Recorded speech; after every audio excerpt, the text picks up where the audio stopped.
Hello and welcome to Under Center with Jake Russell. I'm your host and voice of Tiger football, Collin Sheffield. Alongside me, as always, head coach Jake Russell. Coach Russell, it was a tough one for the Tigers going to the Battle of Highway 55, and you lose that one 35-14. But it really kind of felt like the game wasn't necessarily indicative of the score.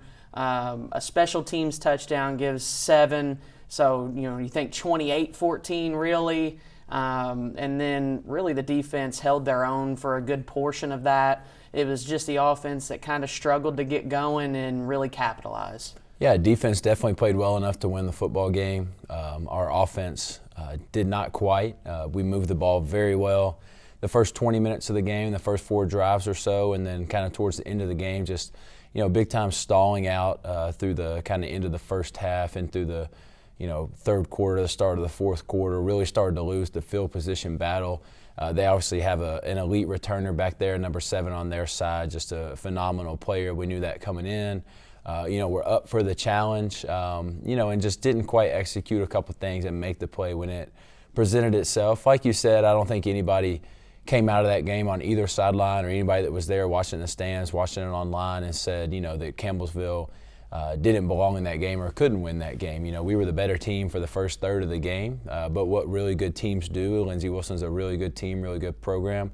They find ways to win, and they're not going to lay down. They're not going to lose confidence just because you drive into the red zone the first couple of drives and stop them on defense. They're a team that's going to find a way to win, find a way to get themselves in the game, and then when you make mistakes, they're going to find ways to capitalize on them. We'll go ahead and take a look at the box score and some of the big players in this one.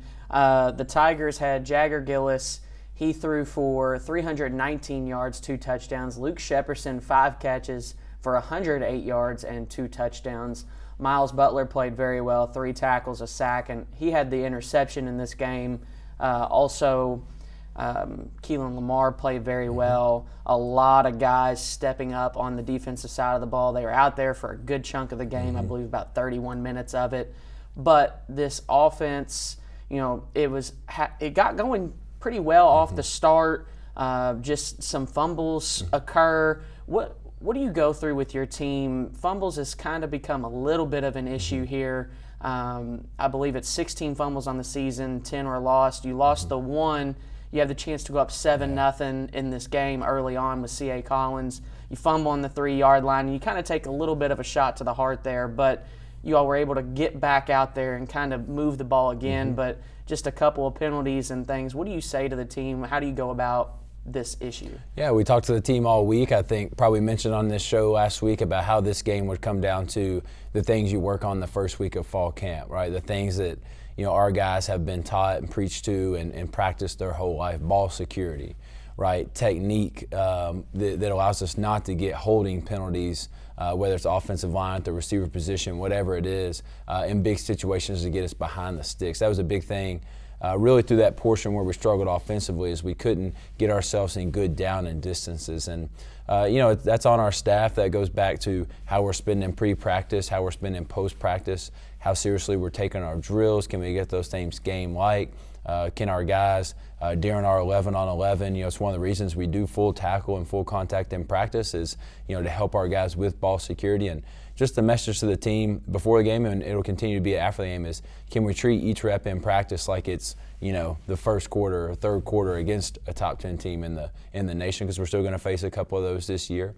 And that's just the big thing. It's a great learning experience for us, right? We've learned how to win. We've learned how to win on the road. We've learned how to win in our conference. We've learned how to win at home. And now it's can you learn how to win against really good football teams, because that's what we're going to face every year in our conference.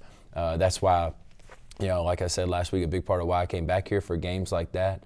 And this is another opportunity for our team to take this huge step as we're building this program. We talked about how big the position on the football field is, how big that fight is. Tigers were having to drive the length of the field there for most of the game, pinned back in your own end zone for a good portion of that second half, and it seemed like Lindsey Wilson was just able to have it 19 yards out. Quante Hicks with that touchdown, a couple of 1-minute, 2-minute, 3-minute drives that end up in scores for Lindsey. How big is that game how much do you preach that to your guys? Oh, huge, and it's stuff we work on each day in practice, situational stuff. When we talk about offense, a lot of people can get caught up in the yards and the points per game, but I think, as I mentioned in one of our first shows this year, I'm a huge believer that the offense has a huge impact on the whole game. So us not being able to flip the field, gain a couple first downs, like you mentioned, it was the holding penalties. It was some of those negative plays that we very easily could have avoided. And it's our staff putting our guys in the right mindset, the right frame of mind for special teams, how to go and attack the plan on that and win that special teams battle. And again, as you get into playing these top 10 teams in the nation and these best teams in our conference, they're going to be extremely well coached. They're going to be very disciplined. They're going to be really good on special teams. Lindsey Wilson had an offsides penalty a minute into the game and then didn't commit another penalty until late in the fourth quarter. And they only had, really 2 total. And we really didn't have a bad game penalties, but when you're going up against that, penalties and special teams, those are the big things that make the difference, all those hidden yardages other than what everybody focuses on. After the 2 fumbles, the score was 0-0, and we had the ball and drove across midfield right in there in the fringe of the red zone, had an opportunity to score. So we still, were in control of the game. We were still playing better football at that point. But again, it's a big maturation process for our program, for our guys, expecting and learning how to handle that type of adversity, not just against teams that you should beat, that you have, more talent than, but now against teams that are really good. One of the big moments in this game, and I think I'd be remiss if I didn't mention it, Seiler gets carted off the field. It's to my understanding that he's doing well now. Everything's good. So maybe if you could speak to that for just a second. Yeah, he's doing well. Obviously had taken some hits up to that point in the game, and then kind of just a very unique play, got hit by a couple guys, and it was actually a guy coming by right at the end that just got his head a little bit. I think it's just going to be treated as kind of a concussion. He's going to go through the protocol and everything like that. We'll probably miss this week. Probably very fortunate to have a bye week. But, all things point to that he's going to be, healthy. He's probably going to be able to play throughout the rest of the season. It's part of football. I think anybody who's coached or played the game has been in that situation. Was just really encouraged, honestly, by Coach Kleckler and the other team as well, wanting to bring it up, pray it up, just the sportsmanship. I mean, it's a great rivalry. I thought there was more mutual respect and sportsmanship probably in that game than any Lindsey Campbellsville game I've seen. You could feel the buzz in the air pre-game. You could feel the intensity. And I just really appreciated that. But he's fine. Like I said, unfortunately, sometimes in football, you watch football every week and there's situations like that. And it was a big point in the game. Obviously, anytime you have a big stoppage in play, we were driving down and those type of things. It's just, can we get our minds back right and handle the situation? I thought our guys did a pretty good job. Well, Coach, we'll let you take a quick break and then we'll come back. We have former Fighting Tiger Khalil Baker, and we'll be back to talk with him about this season and a little bit about his show Inside CU Sports here on Under Center with Jake Russell.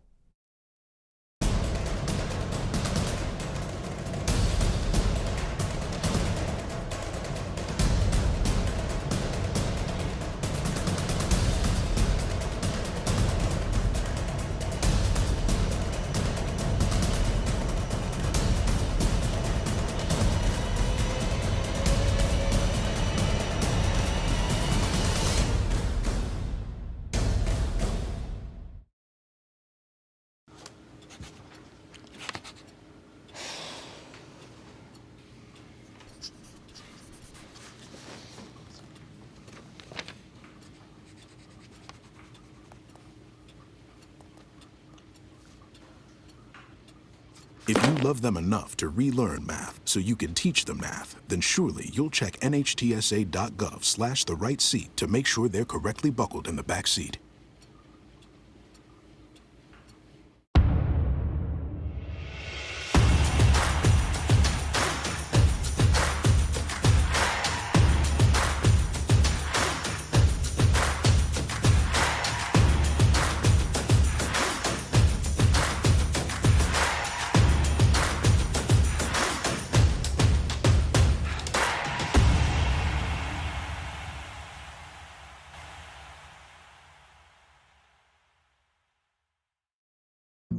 Jason, let's go see your room.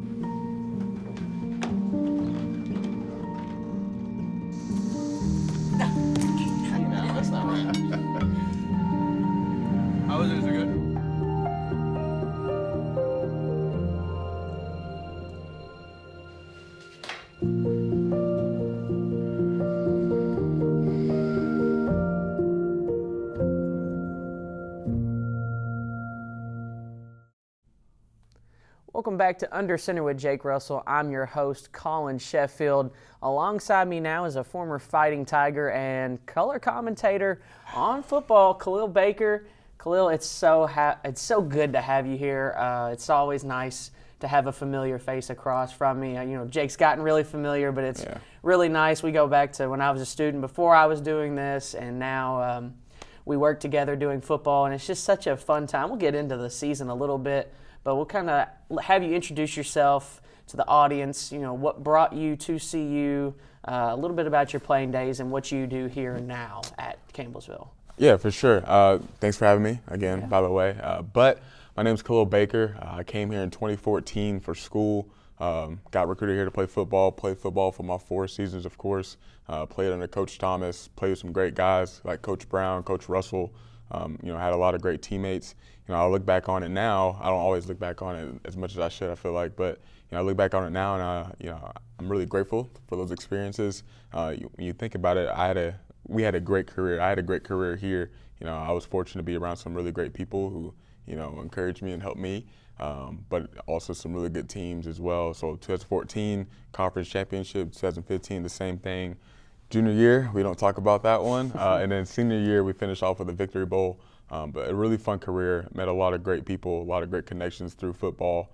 Super thankful for what it's done for me. It's landed me here, and I've been here ever since. It's been, I think it's around 9 years now that I've been in Campbellsville. So, I'm super blessed just to be here in this position, of course. But yeah, football, it's something I miss sometimes. Every now and then. I talked about it with Lindsey Wilson this past weekend.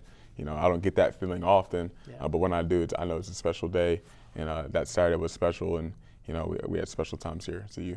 So you're connected with football just a little bit more than obviously your playing days and your color commentating. What do you do for the football team and your role here at Campbellsville now? So I work in admissions. I started working here in 2020 as a resident director, so that's how we kind of met. Mm-hmm. I was your boss for a little bit. It's weird to think about that part sometimes too now. But I was your boss for a little bit as an RD, and then I went into admissions full-time, working with athletics and helping coaches recruit and bring students in. So I got to work with football a little bit in that area, but then started working as a color commentator in 2020 as well, or something a little bit after that as well. I think 2021. Mm-hmm. So that was really fun.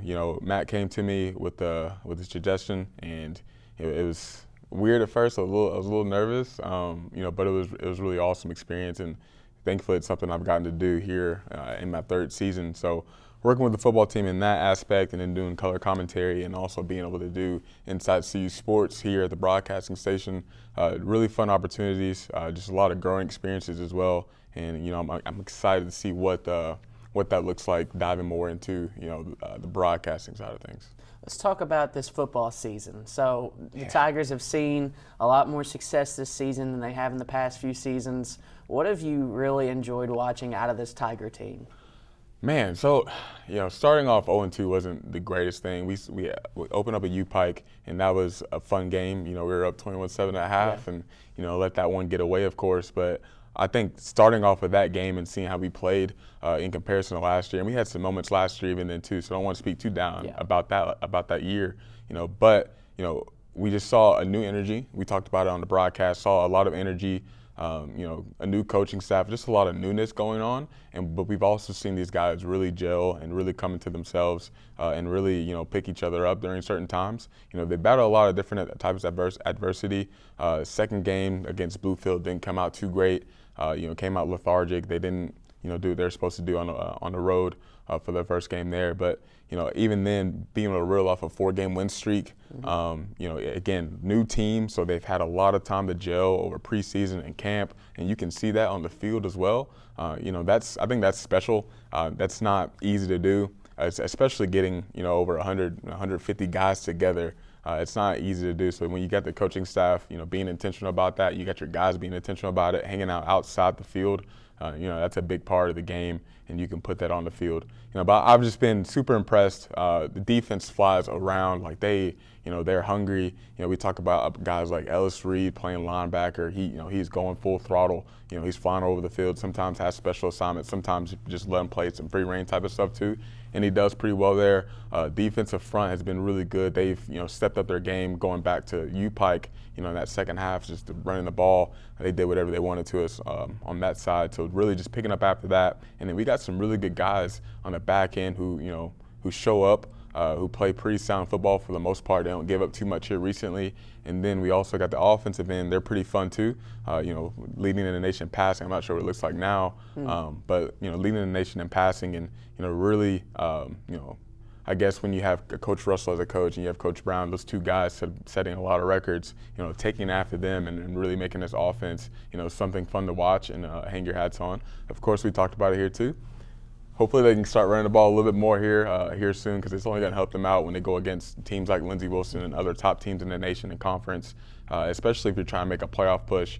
You're going to need to lean on that running game a little bit more.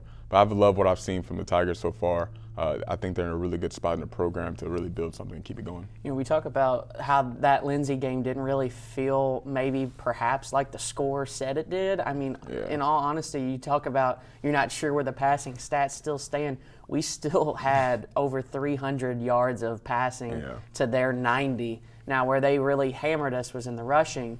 They had about 188, I think, net yards, about over 200 gained to our 40. So that's kind of where they split on that one. What's it like when you face an offense like that really just rams it down, every single time, and your defense is out there for a good stretch? You played on that side of the ball. What's it like going up against an offense like that?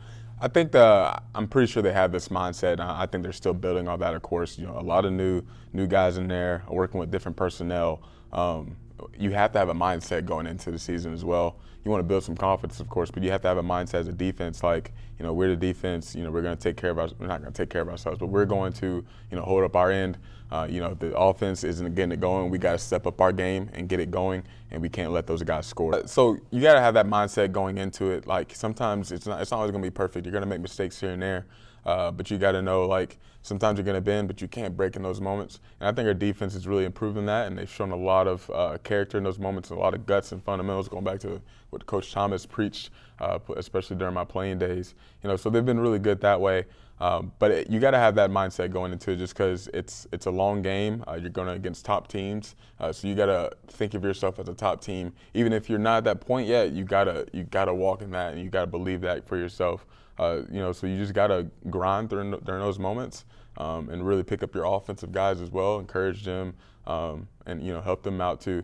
But yeah, defense looked good. They did what they could, I think, for the most part. On Saturday, it didn't come out the way we wanted it to, and Lindsey Wilson kind of just took off with it at a certain point. But for a while there, 14-0 was a really good place to be. It's not a great score, I know, but it was a really good place to be for us, and we still had moments even during that game where if we can just get something going, be smart, play some sound football, play disciplined football, we can really, come on the other side of this and come out with a victory. Well, thanks for stopping by, Khalil. We appreciate you as always. We'll be back to talk about the upcoming bye week and some other things with Coach Jake Russell here on Under Center with Jake Russell.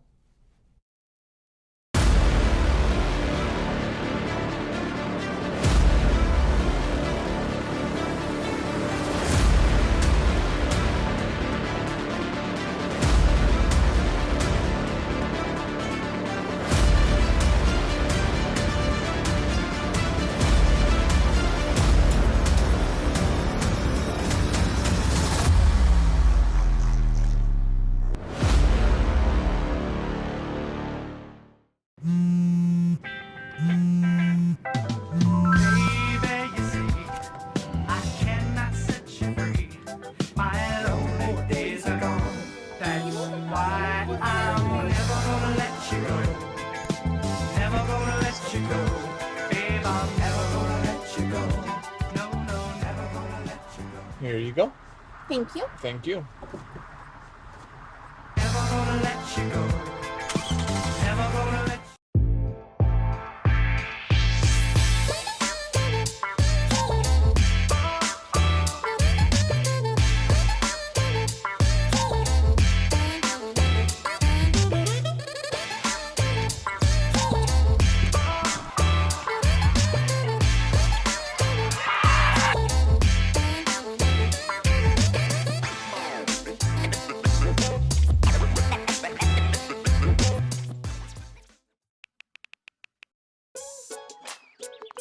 Worried about your friend but don't know how to reach out?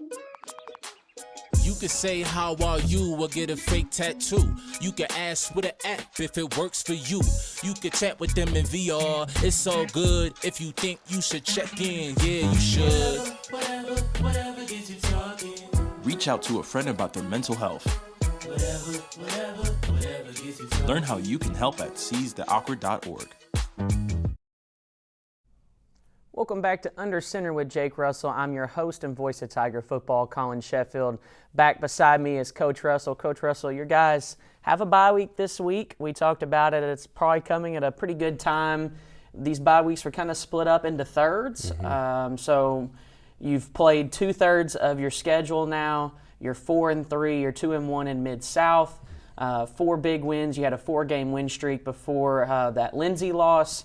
What's the focus going into this bye week now with 2/3 of your season done and arguably the toughest part of your schedule ahead? Yeah, I asked the team after the game, just the one thing I asked, whatever shakes out, after the season or whatever happens over these next 3 games, I said, just give us every single thing you've got, right? The season flies by. It's surreal to be sitting here saying, we've got 3 games in the regular season left. It's very, very possible that every team goal that we wanted to accomplish when this year started is still on the table. I love when a team and individuals and people within the program get, cornered kind of back against the wall, and that's where we're at, right? We now have no room for error. We're going to have to go win 3 games against 3 really good programs, right? A couple of them ranked near the top 10 right now, and probably play really well in all 3. And then we would still have a really good argument to be in the playoffs with the expanding the playoffs by 4 teams. That probably gives us a little bit of hope. And then, a good thing about our conference is we beat up on each other. So, some of these right now, I think Georgetown and Lindsey are undefeated. Obviously, one of those will take a loss against the other one. And if both of them drop a game, we would be 5-1 and right there possibly for a conference championship and a really good opportunity to make the playoffs. But I'm really excited to just see how our team responds now. Again, I think it was just such an amazing learning opportunity for our program. We've already made a few changes in how we're doing practice and special teams specifically and some of those things. And now you get to really kind of see the character of your guys. Like I said, you get backed into a corner. Are we going to kind of curl up into a ball, or are we going to come out swinging? And, I love this opportunity. I've shared with my team many times in 2015, start 0-2. Say, hey, we're just going to have to win 8 straight games, beat some top 10 teams, and we were able to do it that year. And this is a team that I think will respond like that and has the opportunity to do that as well. And just really looking forward to it. Now, obviously, the season's not done yet, but in your first season as head coach, you're 2/3 of the way through. What have been some of the biggest learning curves for you so far this season in your first season as the coach of the Tigers?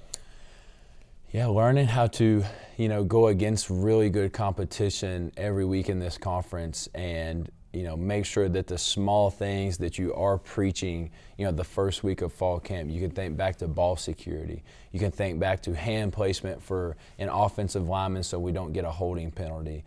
You can think back to special teams, right, which is something at the beginning of the year, all the focus is on there. The guys are bought in. We wear those shirts around. It's one of our team kind of mottos and slogans as day one. Are you still as bought into ball security today as you were day one of when we got here? Because day one, the best energy of the year, everybody's focused in. If you tell a guy, jump and spin around 3 times, he'll do it like it's the best thing he's ever heard. The guys get comfortable over the course of a season. It's a little bit natural. I even say in Kentucky, the weather changed. You stop sweating as much. It's not as hot. The energy at that point kind of will naturally dip at times during practice. But our guys have done a phenomenal job. It's just the gauntlet of the conference. It's why you want to be in this conference. It's what gives us the opportunity to still have an opportunity to make the playoffs if we can go beat the rest of the teams on our schedule, because you're going to have some really good wins in that. But other than that, just learning that this program can be really good, that we are really good this year, but that, when you are in this conference, in the best conference in NAIA football, the margin of error and what it takes to win is it's the smallest things, and it's things that on a Tuesday in practice on a bye week, which is what we have today, will be the difference 3 weeks down the road or next week or whenever it is. So a 4-game win streak. For a team that has really faced some adversity, we talk about how really between last season into the first Mm-hmm. part of this season, it was 10 straight games for these Tigers that they'd lost.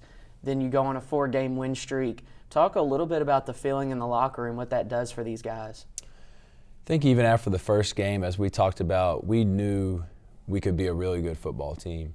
Then we started to put it together, and you saw kind of the best of us. I think Cumberland, Tennessee, and Faulkner back-to-back there, both on the road, both good programs with a lot of talent. You know, the Faulkner trip being a long overnight trip and handling those the way we did proved to everybody, you know, not just in the program but outside. I mean, in the conference, hearing from, you know, some of the people around, some of the people watching the games that follow them, just talking about, you know, how good we really can be. And I think another big message to the team after the game is, okay, yeah, we did have a 4-game winning streak. We've done a lot of firsts since, you know, the 2017, 2014 era there, where we had a lot of success.